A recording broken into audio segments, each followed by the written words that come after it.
আমরা সবাই জানি যে অর্জুন গাছ ভীষণ উপকারী।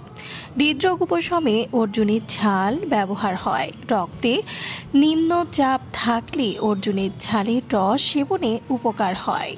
রক্তক্ষরণে ৫ থেকে ৬ গ্রাম ছাল রাতে পানিতে ভিজিয়ে রেখে সকালে ছেঁকে পানি খেলে আরোগ্য হয়। শ্বেত বা রক্তপোদরী ছাল ভেজানো পানি আধা চামচ কাঁচা হলুদের রস মিশিয়ে খেলে রোগের উপশম হয়।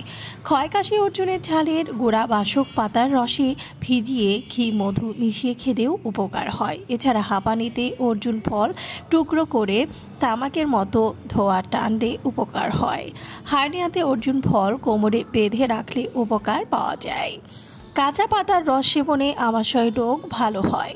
হৃৎপিণ্ডের দুর্বলতা এবং সাধারণ দুর্বলতায় ৪ থেকে ৩ গ্রাম অর্জুন ছাল চূর্ণ প্রত্যহ ২ বার ১ গ্লাস পরিমাণ দুধ সহ সেবন ১ মাস নিয়মিত সেবন করে যাওয়া আবশ্যক।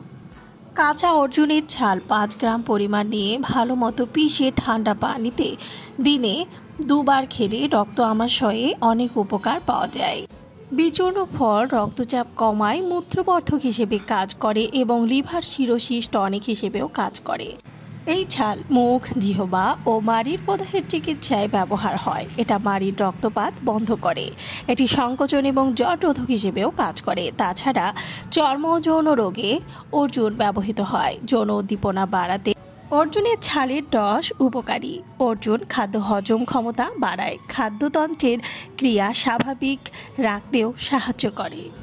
এই কাঠ খুবই শক্ত কাঠ গৃহ নির্মাণ, গরুর গাড়ির চাকা, কৃষি উপকরণ, জলযান যেমন নৌকা, দাঁড়, মাস্তুল, খনি ও নলকূপ খননেও ব্যবহৃত হয়। বাকল থেকে আহরিত ট্যানিন চামড়াতে ব্যবহৃত হয়। বাকল থেকে হৃদরোগের ওষুধ, পাতার রস আমাশয় রোগের ওষুধ হিসেবে কার্যকরী।